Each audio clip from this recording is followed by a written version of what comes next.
Okay, thank you very much, Wade. By the way, I really apologize. I forgot to make myself a co-host. Can you please do that for me? Thank you. Sure, no problem. Okay. There you go. Okay. All Got right. it. Thank you.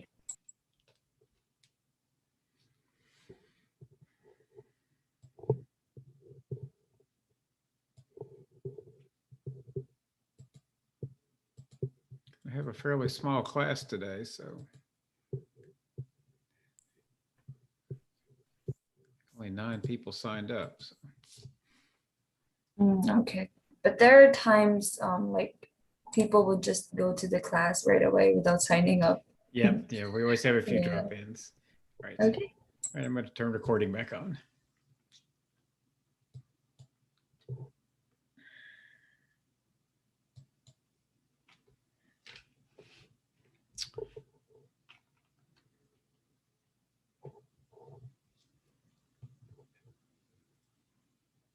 Okay, good afternoon, everybody.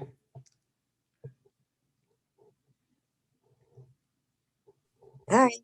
Hi. Good afternoon. Hello. Hi. How is that, Sherry? And I know you're not Zoom user. Do you know how to change your name? Or, Renee. do you want me to change it for you?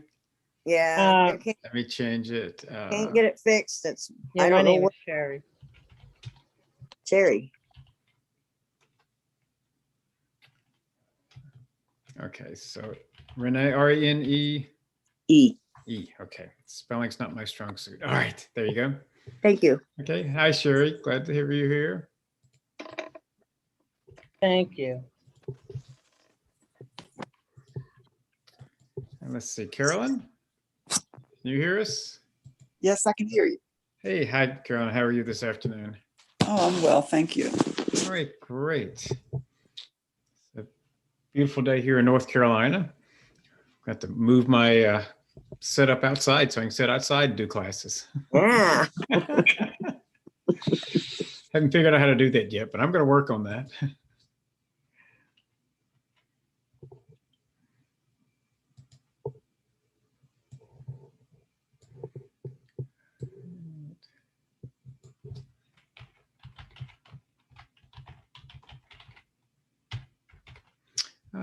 Eileen, can you hear us?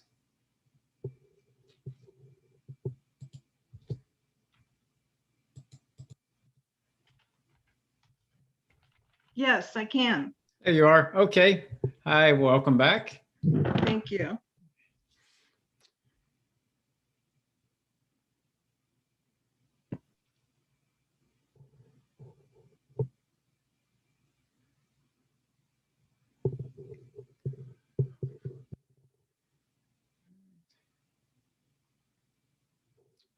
And looks like Margaret's coming in.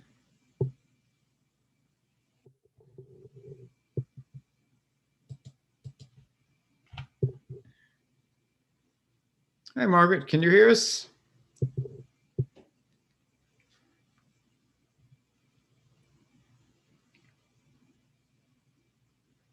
She may still be connecting. If you can hear me, Margaret, just unmute and say hi so I know your microphone's working.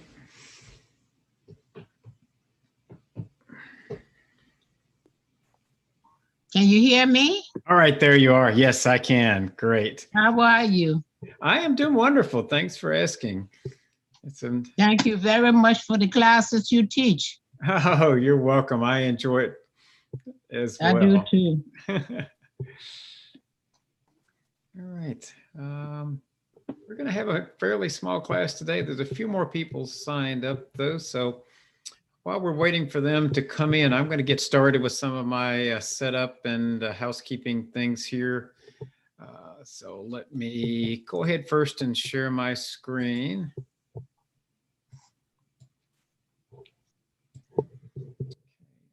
And I'm going to move your pictures over to my other monitor so I can see you over here. Come on. There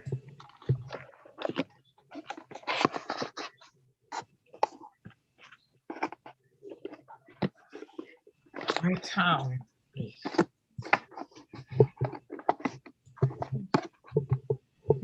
going to go ahead and mute everyone. So just be sure to remember during the class, when you have questions or have comments you want to make, check and see if you're muted. I'll remute periodically when I hear background noise, and so make sure you're not muted. If you are, just unmute and then go ahead and ask your question. You don't really need to raise your hand or anything, just unmute and ask away. And I'm also have the chat open over here now as well. So if you are having trouble with your microphone, you can reach us through the chat. Kim is here from our Get Set Up TA group, and she's going to help monitor the chat and help with any tech issues we have as well. So welcome, Kim.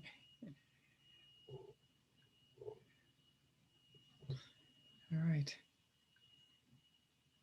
And that is I think that's got everything set up and ready. And we are 5 minutes in, which is what I usually allow to give people a chance to get here. Oh, Pam is coming in. Pam, can you hear us? There you are. Yes, yep. Hi, Pam. Thank you. Welcome. Hi. All right, good to have you. Haven't missed anything. We're just getting started, so we're right on time. All right, so this is Introduction to Smart Homes.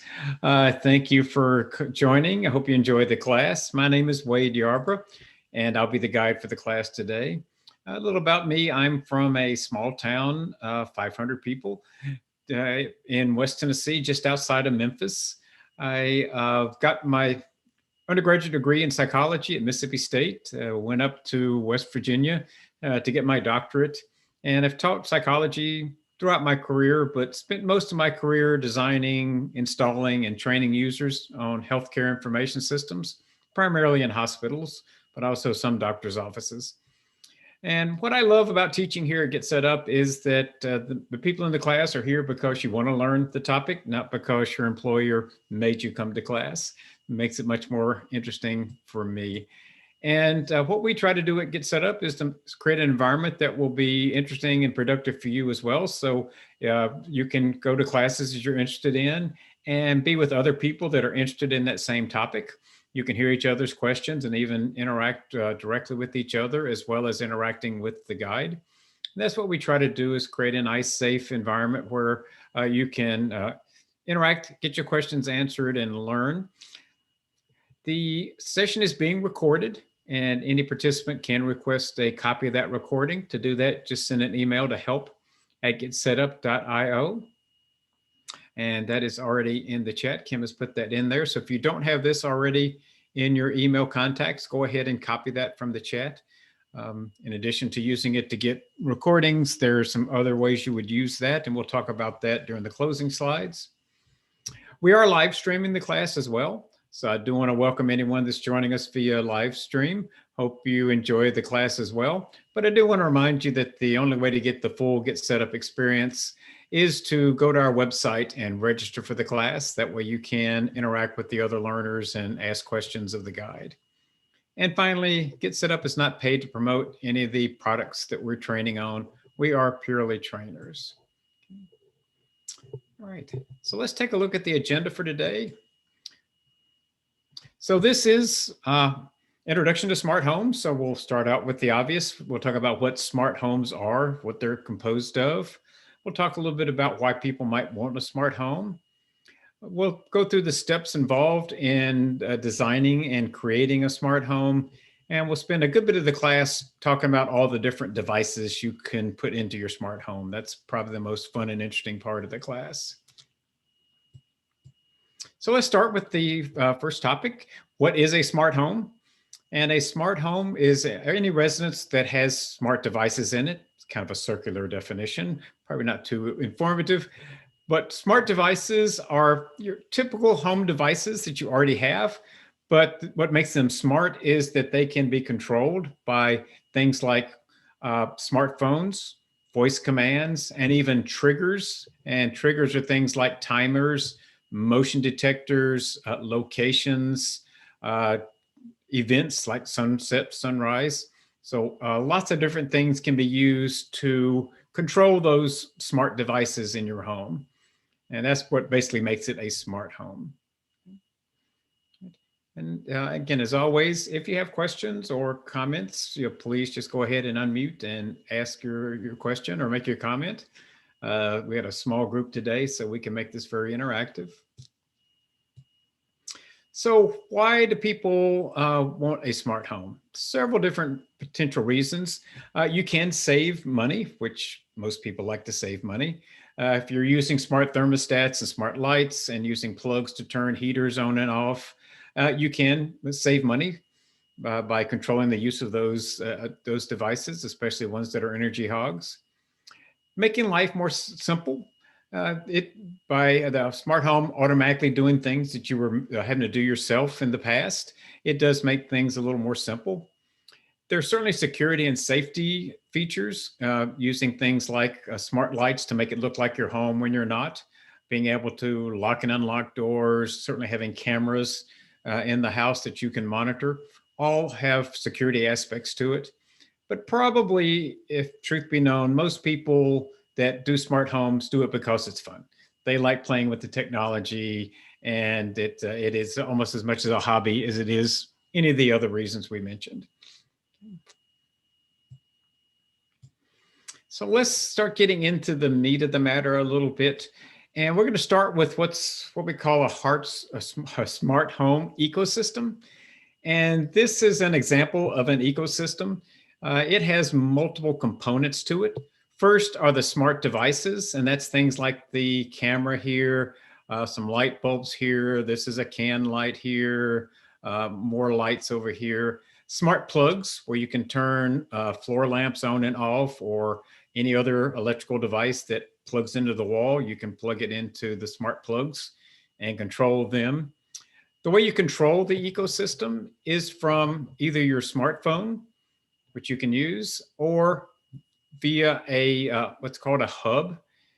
Several other names for it. We'll be calling it a hub today. And the hub is something you can talk to, and it'll talk back to you. So in this case, this is an Alexa Echo device, but there's various other types of hubs that you can use. And of course, a wireless network that hooks everything together. So you don't have to have wires. Everything runs wireless. There's multiple networks. That's a degree of technical level that we're not going to get into in the class. But in the email that's going to come out after class, I do include a link to a document that talks about the different networks if anybody is interested in that level of detail. For now, we just understand that there's several different networks that are in use. Bluetooth, Wi-Fi are the two that you'll probably recognize. There's several others you probably wouldn't recognize. So let's talk about the steps. We kind of gave a little overview of what this thing looks like, and let's go into the different pieces and figure out how to build one of these things. So the first step is to figure out which ecosystem you're going to use. And there's really three that are the most common. Those are the three we're going to talk about today. There are some others, but these are the ones that most people use, especially people that are getting into it on a smaller level. And those are Amazon, Google, and Apple. You'll recognize all three of them, of course. They all have a voice assistant, which is Alexa, Google Assistant, and Siri. You're probably familiar, most people are familiar with Alexa and Siri. Google Assistant works like them. A voice assistant is a artificial intelligence that runs on a device that you can ask questions, make commands to, and it will respond back verbally. The Smart Hub, which is really the control device. And for Amazon, it's the Echo devices. For Google, it's Google Home, Google Nest. And for Apple, it's called HomePod. So these are the hubs. And we talked about in the picture up here, this is the hub. And then the app. We talked about being on the iPhone or on the smartphone. So there's the app. And for Amazon, it's the Amazon Alexa app. For Google, it's Google Assistant. And for Apple, it's called Home. So there's several considerations when you're deciding which of these you want to go with. And probably the biggest factor for most people is familiarity. If you already have an Alexa device or several Alexa devices, it probably makes sense for you to go with the Amazon ecosystem. Similarly, if you're an all-in Apple person, you've already got some HomePod speakers. You're using Siri on your phone and on your speakers. You've got iPods or iPads all over the place. Apple would make sense. Same thing if you're a Google person already. You use a lot of Google products. You're using Google's speakers already. You would go with Google. One other consideration is the smart home devices that are available. And that's one of the things we'll talk about, is that when you select a smart home device, you have to make sure it works with your ecosystem. Every device doesn't work with all three of these. And in terms of the available selection, there probably are more devices that work with Amazon than any other. Google is probably second and Apple is probably third. That said, there's still plenty of devices in every category of device for all three of these, so it's not that much of a limiting factor, but you do have a little better choice here. So if you're don't have a solid choice already, that's a consideration. Let me pause and see what questions anybody has so far. I don't want to get too deep into here if there's any questions. All right. Okay, let's keep going. But again, certainly if you have questions, let me know. So that's the first step. So we've decided which ecosystem we're going to build around. So the next part we need to get is that smart hub that we talked about. And you've got several choices. Typically and historically, it was a smart speaker. Not that long ago, that was really the only choice that you had. And for the three ecosystems, that's an Amazon Echo, a Google Nest, or Apple HomePod. And if you have more than one smart speaker in your ecosystem, they work together. So if I have 3 or 4 Amazon Echo smart speakers, they all work together. You don't have to control it from just one device. When you set it up, it works on all of them. So you can just talk to the one that's closest to you. So you don't have to worry about that. Now they've come up with what are called smart hubs, and they're built around smart displays. And a smart display is basically a smart speaker that has what looks like a tablet attached to it. Do a little show and tell here. Let's look at each one of them briefly. So in the Amazon ecosystem, it's the Echo Show. And oops. And here's these, they're called the smart displays. These are the Echo Show devices. They've got several different sizes. This is the one I was kind of talking about that really does look like a speaker with a tablet attached to it. You know, this is a 10-inch device. You can go down as small as a 5-inch, which is basically the same as about size of a smartphone, and several other different styles of smart displays. These are the smart speakers. This is the newest version from the Amazon Echo area. In terms of Google, you got the same types of choices, looks very similar. So this is the Google Nest smart speaker. Here's the smart display. So they look very similar. This is a larger version of the speaker, a little better sound, but it's also a smart speaker. So any of these could function as a hub in your system. And oops, pull this down a little bit so I can get to those links. Go away, thank you. Apple. So this is the HomePod Mini. Looks very much like the Echo on the Amazon side. And then here's the larger version. It does the same things. It just has better sound, better high fidelity if you're listening to music. In terms of controlling your ecosystem, they work equally well between the two of them. What questions can I answer about hubs? Right, let's keep building our smart home. So we've decided on our ecosystem. We've picked our hub. Can I ask a question? Barry? Absolutely. You cannot combine them though. There's just no way to have, you can't have an Apple Home Pod and Amazon Echo in the same setting. I mean, the same house. Um, you probably wouldn't want to. I mean, you could. I But, don't want. but they don't work with each other. So what you could do, I'm not sure it makes sense, but just to kind of answer the question, I could have a Amazon Echo in the kitchen controlling 3 lights and a plug, and I could have a Google Net system in the bedroom controlling the lights in the bedroom. But neither one of them will control the ones in the other room. So for every smart device, it can work with only one ecosystem. You can't have a light that can be controlled by Amazon and Google. You would have to put it on one or the other. So there's not much good reason to mix them, and there's lots of good reasons not to. But, good question, though. Okay, so we're down to 2 steps. Let's go to the 3rd step, and this is kind of where, to me, is the fun part. You start selecting the smart devices. What do you want to use in your home? And we're going to go over lots of options here and show you how they look in a few minutes. But just to kind of give you a little bit of idea of what we're talking about here, very typical ones are lights, light switches, which are like on the wall that you can control, smart plugs where you can plug in something, smart power strips, cameras are very popular, very common part of your smart home. Doorbells and locks have become very popular lately as well. Lots and lots and lots of others and new things being added all the time. So we'll go over quite a few of these in the latter part of the class. But as I mentioned earlier, you got to make sure your choice works with your ecosystem. You can't just go to the store and buy a smart doorbell and assume it's going to work with your ecosystem. You need to check and see, and I'll show you how to do that as well. And what I would recommend is to just start slow and build. Start with some of the cheaper, easier things and kind of get your feet wet a little bit and then keep expanding if you're enjoying it.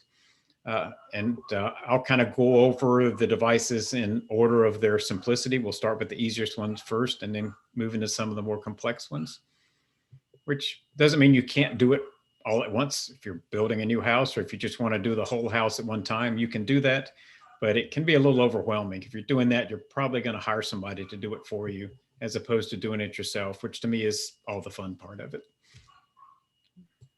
So can I ask a question?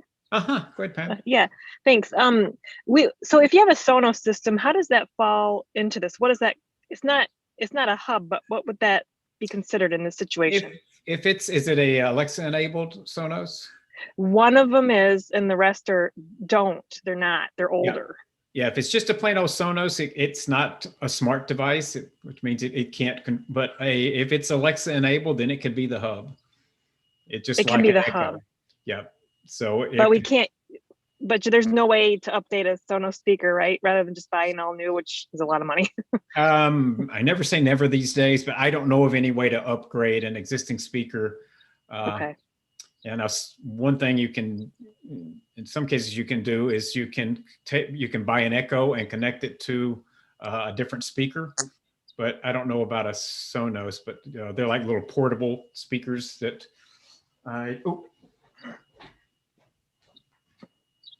happen to have one right here. They look like this. So I can pair this with an Echo through Bluetooth. And instead of coming through the Echo, it'll come through here. So if it's a speaker that has Bluetooth, then you could connect them through and make it part of the network and use it to play music. But it couldn't be the hub, but you could be part of it if it's Bluetooth enabled. Okay, thank you. Yeah, sure. I have a question too. Is for Christmas a year and a half ago, we got 2 Alexas for our cars. And we the people that bought them for are pros and they don't live around here, but they set them all up and everything and they worked, but then they just quit working. But what we did was we could come home and just push on our lights and turn our lights on before we got in the house, and do a lot of things from it, but we never got it to work very good. So do you know anything about them? The auto one, the Echo for the car. Yeah, now we have a car that comes with one. but it, that comes with the car. Alexa's in the car. So, but we have 2 of them that we are portable too. Yeah, I have not used that one, so I don't have any firsthand knowledge of it, but it should, as my understanding, work as like any other Echo device, like one sitting in your house. So you should be able to turn your lights on from the car as you're driving through that device if it's set up on the same network and under the same Amazon account. So that's the biggest trick, and that may be the problem. Well, we got It all home, has to be on the same Amazon account. we got home and then we turned the lights on, but it worked like 2 times and then it quit working in both the cars. So I just wondered. Yeah, Maybe it was a Christmas. Yeah, so you may have to reprogram it, but yeah, that it's probably going to take somebody to kind of can troubleshoot that to figure that one out. Yeah. But it should work. If something is just not set up correctly or needs to be reset up. Yeah. Okay. All right. Okay, so let's keep stepping our way through. So we've got a bunch of devices. The next step is to make it all work together. And this is kind of where the magic happens. This is, again, part of the fun part. So now that you've got a bunch of devices, you can do things like grouping them together. So if I've got 5 lights in the kitchen, instead of having to turn them on one at a time, I can create a group and call them kitchen lights. And then I can just say, turn on the kitchen lights, and it will turn all 5 of those lights on at the same time. So that's one way you can make devices work together, is by grouping them. And the other thing is to create routines or scenarios. They're the same thing. Amazon calls them routines. I think Google calls them scenarios. But they're both ways to create a flow of commands. So instead of having to issue each command individually, you can set up a string of commands that work in series. So for example, you could set up a routine that says, when I open my garage door, automatically unlock the house, turn on the foyer lights, turn on the living room lights, turn up the heat, and start playing my favorite music. So when I walk in the door, the lights are on and my music is playing. That would be a routine. And that's, again, where it starts to be lots of fun, where you can make things work together. And we'll talk about those in a little bit in a minute as well. So questions in general here? And I'm guessing, do you cover this? Like, what if you lose your Wi-Fi? And, it's like, do they have can your switches still work? I mean, there's backup. yeah, we'll talk about that on device by device, but that's a very good point. And they all do have an override. Okay. So, because that does happen, your router goes down, your Wi-Fi goes out. So, in fact, when you're selecting your devices, you want to make sure that they do have a manual override, but I've never seen one that doesn't. That's kind of it would be a very poorly designed device if it didn't. But I'll show you kind of how that works with some of the devices. All right, so I have a mini smart home. I'm just getting started in this myself, but I'll do a little demo to show you some of those things we just talked about. So let me slide this over and bring my iPhone up. And I do use Alexa, so using the Amazon ecosystem. But just to show you a few of the things we were just talking about, so I'm going to open Alexa, and let me get her back to the home screen where you would be. So down here in the bottom where it says devices, this is where all your devices live for your smart home. So you can see they're here. They're kind of grouped by categories. So here's all my Echoes and Alexa enabled devices. Here's all my lights. So if I touch on that, you can see I've got 4 different smart lights. And we talked about groups. You can see I've got 2 groups. I've got a kitchen group and a master bedroom group. While we're here, I'll show you a couple of things, because we mentioned on that first slide, you can control the ecosystem through your phone. And so from my phone, I can control all the lights. So if I wanted, all the lights are off right now. If I wanted to turn all the lights on, I could just touch all on. And now all the lights in the house are on. And I can turn them all back off again. And you can be anywhere. You could be in Tennessee or in the houses in Michigan. It doesn't. And it would not matter. Yes, because my phone is talking to Amazon's data center, and Amazon's data center is talking to the Echo device that is the hub, which is talking to all the individual devices. So that's kind of the flow. So it's not going straight from my phone to these devices. It's going through the hub, and I'm talking to the hub via Wi-Fi. Yeah. Now I can control each device individually, or I could click here if I just wanted to turn on the kitchen lights. And I'm probably freaking my wife out in there because she's home. So I just turned on all the kitchen lights. Yeah, my husband and I have had a lot of fun doing that with the bedroom light and then turn the music on. It's just different things. It's been fun. Now you can do all of this via voice, especially if you're close to your Echo. I've got her here. I've got her. You know, this is one of my Echoes. But so you could say, Alexa, turn on all the lights, or say, Alexa, turn on the kitchen lights, or Alexa, turn off the kitchen lights. So you can command at the group level, at the individual level. So the same things you can do on your phone by touching things on the app, you can do it with your voice as well. So those are devices. And again, I've got other devices here. I've got a couple of smart plugs. I use them for office heaters, small office heaters. So I can turn them on and off either from the app or with my voice through Alexa. And the main reason I did this, and which has been and I would put this under the safety features, because I'm terrible about going off and leaving the heater on. And then I'm down the road somewhere and I think, did I turn the heater off in the office? And in the past, I'd drive back home and go in the house and see if I turned it off, or I wouldn't. I'd worry the whole time that the heater was on and my house was going to burn down before I got home. Now I can pull my phone out and look and see. And if it's on, I can turn it off from my phone. So, and I've got some cameras. So you can have cameras. You can control those, see those from your phone as well. Some examples. When you get a new device, this is how you put a new device in. And this works similarly for Apple and for Google. I'm just showing Amazon because that's the only one I've got. It's not exactly the same, but it's the same concepts. But if you go buy a new device, you just click plus there, say I've got a new device, and I would click here to add the device. And then it asks me, well, what kind of device do you have? And you would tell them, I've got a light, or I've got a plug, or I've got a switch. And then it asks you, who's the manufacturer? What brand is it? And you just kind of walk through the process. And so now it knows which type of light. And in this case, I need to have that app. But it's got a link to download the app. So I can download the app and then I'd go next.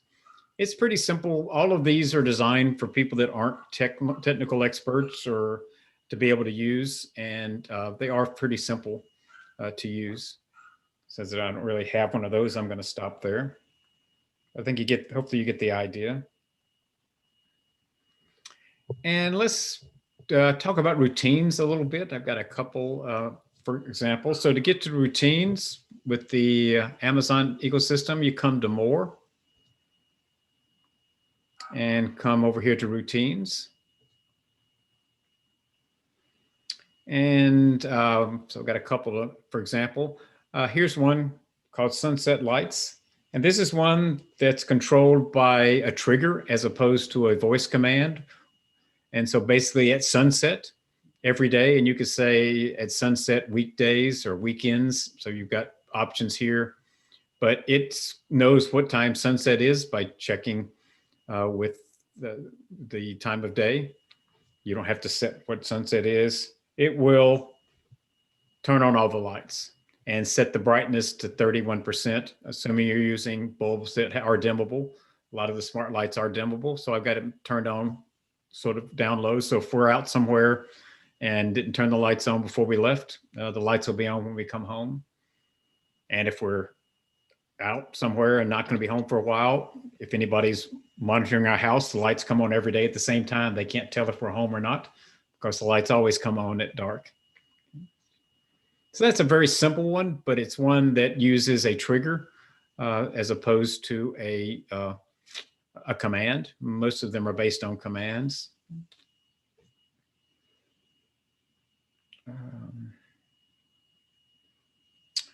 I got another one here. Let's do good night.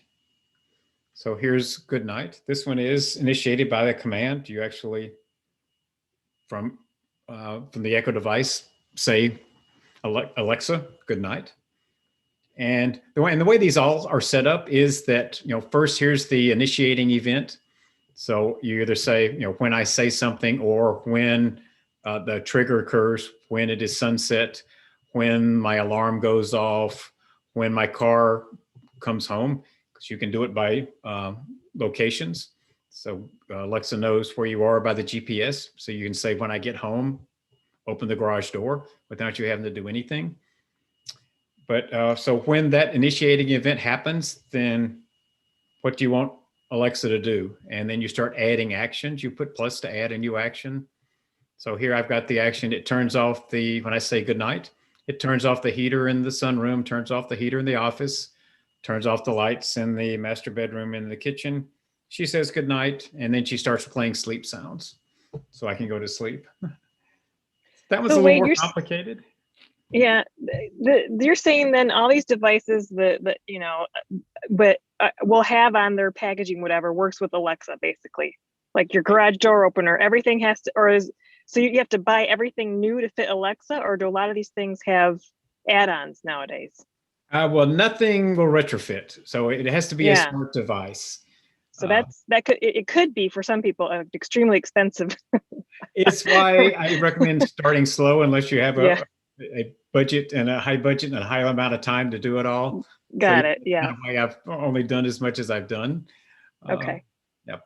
And and in the next section, I'll show you how that works, because what we're going to do next is to look at some of the smart devices. And let me slide this over so we can see it and talk about the different ones and how they work. And where a lot of people start is with lights.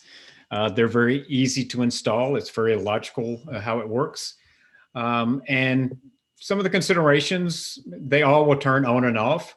Some will dim and some won't. So if you want to be able to dim your lights, be sure when you're buying the light bulb that it does say it's dimmable.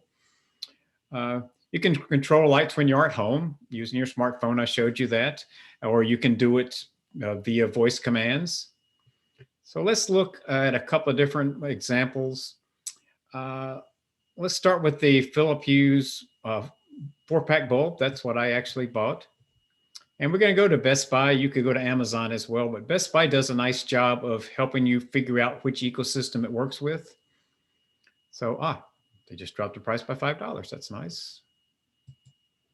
So $50 for 4 LED light bulbs. 4 LED light bulbs that aren't smart are going to cost you almost that much. So it's not a bad price. The bulbs have their either Wi-Fi or Bluetooth enabled. So that's how it connects to your hub. So your light bulb does talk to the hub. That's why you can't just take a regular light bulb and connect it to your smart home. It has to be a smart bulb. And let's go down here, and here it says compatibility.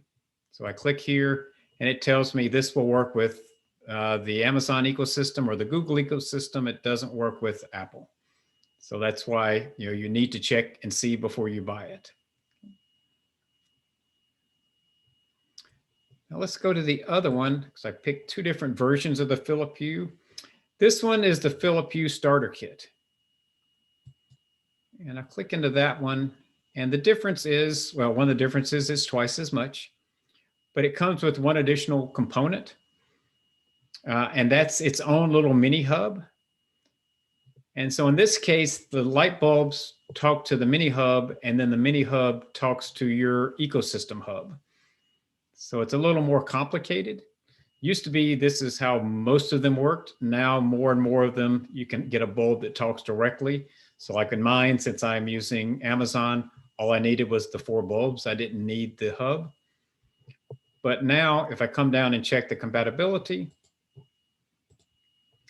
this will now work with Apple, because Apple will talk to the hub. Apple doesn't talk to the bulbs yet, but it gets me where I can use it with my Apple ecosystem.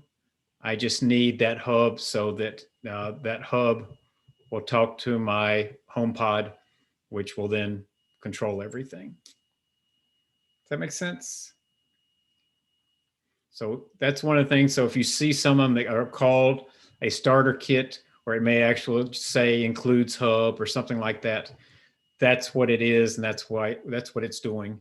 It's an intermediary between the actual device and your ecosystem hub that translates, if you want to think about it that way.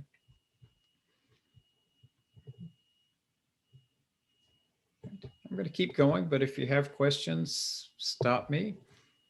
Yeah, I had a question. Like for the hub, could I connect the Ring to it, like the Ring doorbell, or no? That Yep. Well, you just need to check. Go to the Ring doorbell and see if it works with your ecosystem. okay? And it does. Ring. I think Ring always works with Google, and I think most of the Ring products work with Amazon. But never assume. You need to check it. Okay, thanks. Yeah, I'm not sure if I'm just going to show you any Ring ones, but there may be some. There's a lot to choose from, and more every day. There's more and more vendors getting into this business. And as you can see, most of the time I'm not buying Amazon products or Google products. Amazon does make some of these smart devices. They always work with Amazon. Sometimes will work with the others, but they're typically third parties like Philips, which has been making light bulbs forever. And this is another very popular one, TP-Link. And they make a smart light switch. So in this case, you're controlling the light switch, not the bulbs. One of the advantages here is that you can leave all of your existing bulbs. And if you've got a lot of bulbs, if you've got 6 lights in your kitchen instead of 3, replacing 6 of them is going to start to get fairly expensive. Or if they're all controlled by one light switch, I can swap out this dumb light switch for a smart one. And it's probably cheaper than changing all those bulbs. One problem with the light switch, though, is you've got to go into the wiring. I mean, you have to unwire the other one and wire this into your house's electrical system. So if you aren't comfortable doing that yourself, you'll need to factor in paying an electrician to come and swap that light switch out for you. But let's take a look at an example. This is the TP-Link. And it's only 20 bucks. So again, instead of getting 4 light bulbs for 50 bucks, you could buy one smart switch for 20 bucks and save some money. And people are asking about the Wi-Fi being down. So you can see that it is a regular switch. You can flip it on and off manually. So if my Wi-Fi is down, I can turn my lights on. I can turn my lights off, old school. If my Wi-Fi is up, I can use my ecosystem to turn them on and off. And I'm going to do this every time just to drill it into your heads. Let's see what it works with. And it works with Amazon, and Google does not work with Apple. You see a lot of this. That's why I was saying more things work with Amazon, I think, than anything else. Google's next, less with the Apple. But again, if you're going with the Apple ecosystem, instead of just searching for smart switches, you can probably just search, certainly at Amazon. With Google, you can search for Apple smart switches, and it'll just show you the ones that work with Apple, so you don't have to keep going in and checking each one individually. So that's a switch. Again, pretty easy. Smart plugs are another easy way to get started and very versatile, because anything you can plug into a switch will work. A little more show and tell. Here's mine. This is the one for the office heater. That's what it looks like, very much like the one in the picture there. Where my finger is, that's the on-off switch. If electricity's down, I can turn that on and off with the switch on the side. You can see it here. That's the same thing. So they do all have a manual override. So I can turn my heater off if the Wi-Fi is down, or if I want to do it that way for whatever reason.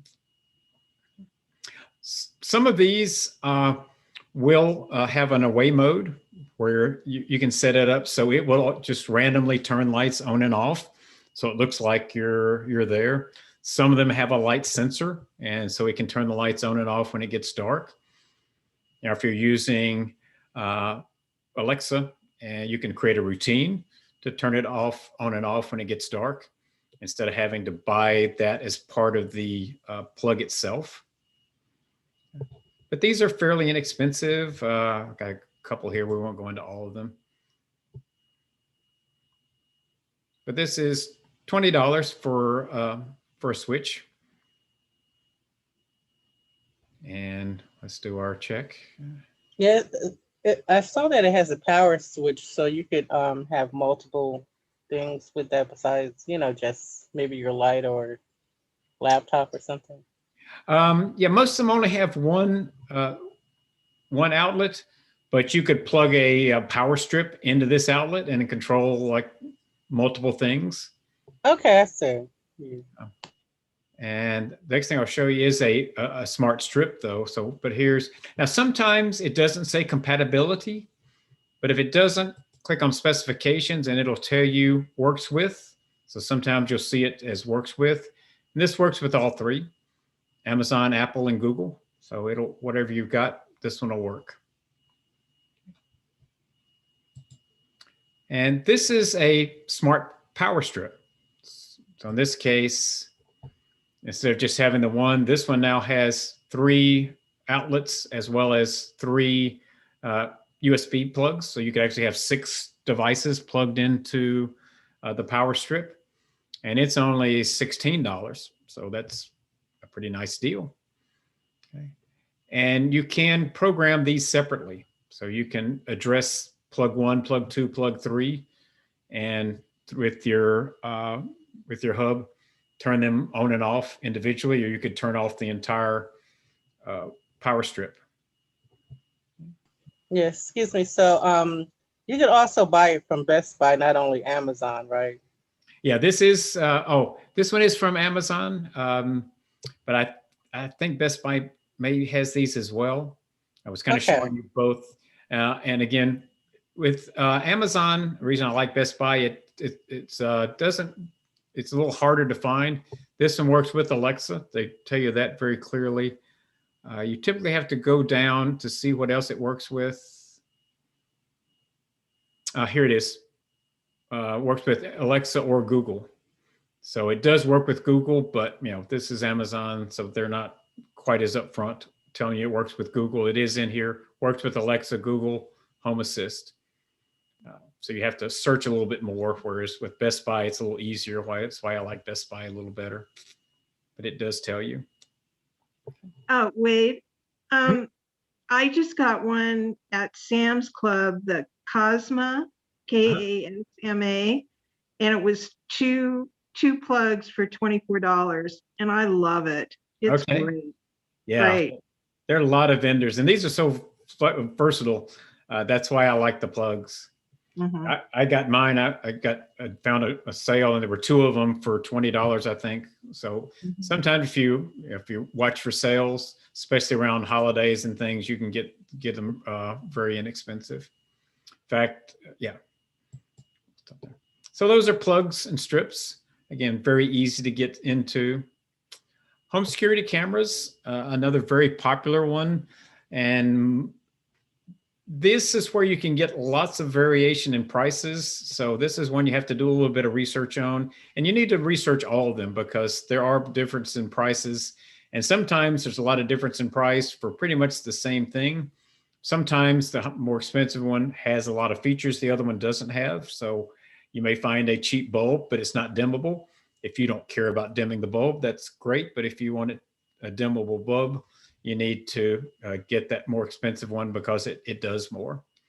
But typical things these home security cameras will do is detect motion and or sound and notify you about it. So that's one of the nice things about them. They're not just pictures anymore. Most of them do have microphones where they can listen for breaking glass, doors being knocked down, you know, things that will tell you someone's in your house.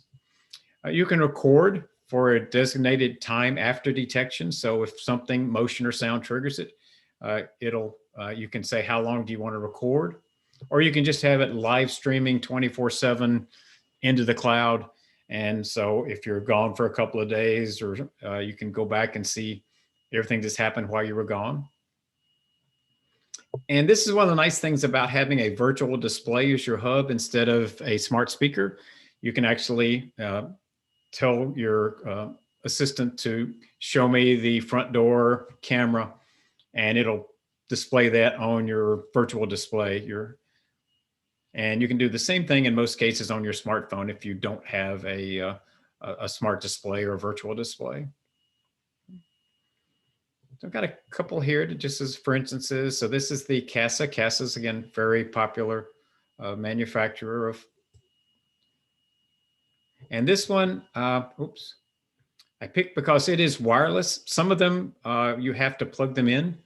More and more of them now are wireless. This one is wireless, which I like. You don't have to worry about cables and wires. It's only $30. So it's a nice size.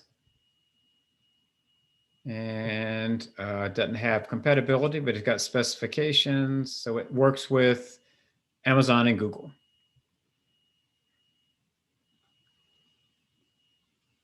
It does have a memory card. Indoor or outdoor use, that's something else you need to check. I bought several cameras that were indoor rated. I decided to put one outside. It lasted about 3 months and died. So if you're going to put it outside, get one that is outdoor rated. So this one is, this one is indoor only, sorry. So works fine inside. Don't put it outside. It won't work for very long. It'll work for a while. So that one was $20. I think the other one is more expensive. This is the Nest. This is the Google Nest. Nest was an independent company that Google bought. So, Nest is now Google. And it's $130. So again, big price difference, but the cameras are different. It's a much better quality camera, has features the other one doesn't have. So this is where you got to do your homework and see, do you need the extra features or not? And there are lots of great articles. In fact, in the email that's going to come out after class, I'm going to put a couple of articles that review these different devices and tell you some of the pros and cons and difference in features and help you decide if you need that $100, $130 camera, or if the $30 one will do just fine for you. And we'll do our compatibility check. Works with Amazon, works with Google, does not work with Apple. Okay, I'm going to keep going here because we're starting to run out of time, but smart doorbells are getting to be really popular. They have a camera built in, so it's kind of, so you get a camera along with the doorbell. Obviously, it has a traditional doorbell where someone can ring the doorbell, but you can, since it's got the camera, you can see who's there. You can have it streaming 24/7, which is handy. That way, if Amazon delivers a package and your neighbor steals it, you can get the recording and go and ask for your package back. A lot of them will have face recognition built into them. So you can actually take the faces and tell the doorbell who that is. So when the person comes to the door, it'll actually verbally announce through your smart speaker, Bob's at the door, because it knows Bob's face. So lots of nice things about these. Let's take a look. Again, there's a couple here. There's the Google and the Arlo. Let's look at the Arlo. And most of these are, this one's a little bit less expensive. This is $120. That's kind of on the low end of the continuum. And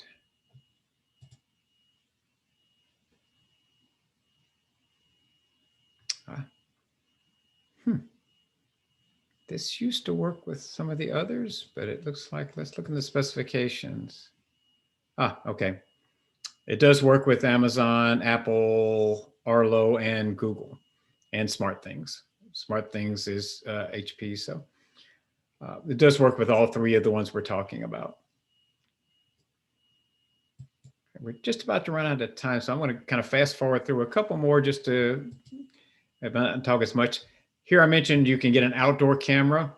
Those are almost all battery operated. So sometimes you can use an outdoor camera instead of a doorbell. It'll do some of the same things. The doorbells typically do have audio speakers and microphones. So someone can talk to you and you can talk to them through the doorbell. Most of the cameras don't, but some of them do. So this could sometimes be an alternative to a smart doorbell. Smart door locks are another really nice one because like I was talking about with my heater, I don't know how many times I've left home and thought, did I lock the front door? And I drive back home to check to see if I had locked the front door. With a smart door lock, you can check from your phone, see if you locked the door. If you didn't, you can lock the door from your phone.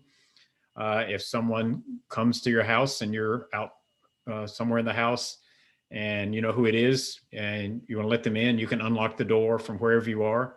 You can just say, Alexa, unlock the front door. So again, very handy aspects to it. Most of them will tell you if the door has been open for more than a certain period of time, because maybe you didn't close the door all the way and the wind blew it open. You can have it notify you if the door has been open for more than X minutes. Or some of the more common features, the nice features. These are fairly expensive though. August is one of the most popular brands and it's $205. Oh, I was gonna say that's cheaper than it used to be. It's on sale, 44 bucks off. Most of them are on about $250. And there's several vendors here that do these. The way these work is they actually do fit on the over your lock. So you don't have to switch out your lock set. It just is an attachment over the inside switch that you would use your fingers and turn. So that way your key is your override. So if your Wi-Fi is down, you can still open the door with your key. And you don't have to replace the whole thing, as I said. I think I've got, last one is a smart garage door opener. These are really nice. Most of these will work with Bluetooth in your car. If you have Bluetooth in your car, it will pair with it. So when you drive up, it will recognize your car because the two Bluetooths pair. It automatically opens your garage door. You don't have to push the little button.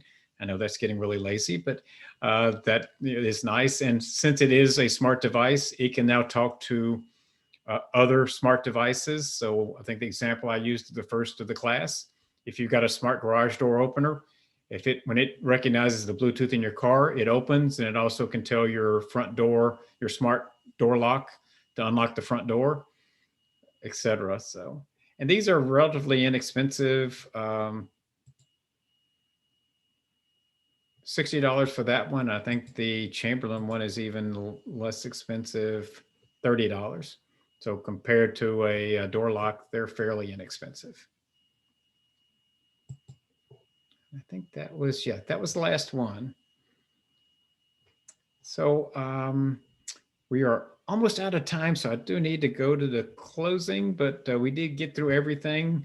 As I said, there's going to be in the email that comes out, I think I have two different ones in there, but at least one linked to a review article, which goes over these and a lot more types of smart devices and reviews to different makes and models, pros and cons, a lot more detail than I could go into in class.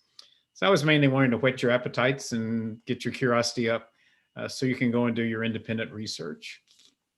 What about fire cubes that run your TV and your Netflix and your all that? Yep, most of them will work with one or more of those. You know, Amazon obviously works with the Fire TV, but they will work with things like we use Roku to control for our entertainment for our TVs. And I know that Alexa talks to Roku. So yeah, they're smart TVs. If it's a smart TV, it'll probably work with one or more of those ecosystems. You need to check to see which ecosystem works with your smart TV. But yeah, that's another fairly common one. Yeah, really. Oh, go ahead. Nope, I'm done. Thank you. They're building like new homes with like smart devices also, like smart homes. Yeah, I'm not surprised that they'll start to include these, you know, built in, especially some of the ones that do have to be wired in, like the switches and the doorbells, lots of those still have to be wired into the electricity so that you can ring the door. Some of them are battery operated. It's kind Yeah. of nice to have it wired in because then you don't have to replace the batteries. Yeah, that's true. Yeah. All right. So we are almost out of time. Let me go ahead and go into the closing. A couple of things I do want to mention. There's a related class, which is the Amazon. There's actually two classes now. There's an Amazon Alexa, what it is and why you might want one, which is the basics class. And we just added an Amazon Alexa intermediate class, which to this. Let me go to the closing slides and talk about what's going to happen after class. So I've already mentioned that email that's going to come out. So make sure that you take a look at that email in the class notes, where it's going to have those links to those review articles, which are really helpful. There'll also be a way for you to recommend the class to a friend. If you want to send it to a friend, you can either post it on Facebook or you can send a link via email. There'll be links to 3 classes. And if you want to take one of those classes, just click that link. The give feedback link, where you can, well, if you click that link, it opens up the feedback page, only 2 questions. How do you want to rate the class? 1 to 5 stars. Just click on the number of stars, rate the guide, 1 to 5 stars, and you are done. There's a place to put comments, and we certainly appreciate your comments, but they're not required. And the last link is to view schedule. And if you click on view schedule, it will take you to our website where you can book another class. I mean, it's just a couple of things very quickly here that we've added to the website fairly recently. This link that comes up in the center of the page will take you to your schedule, all the classes you've booked. You can launch the class when it's time for the class from here. You don't have to keep the emails. If you have a conflict come up and you want to cancel a class, you can cancel it from here. So it makes that very easy to manage your classes.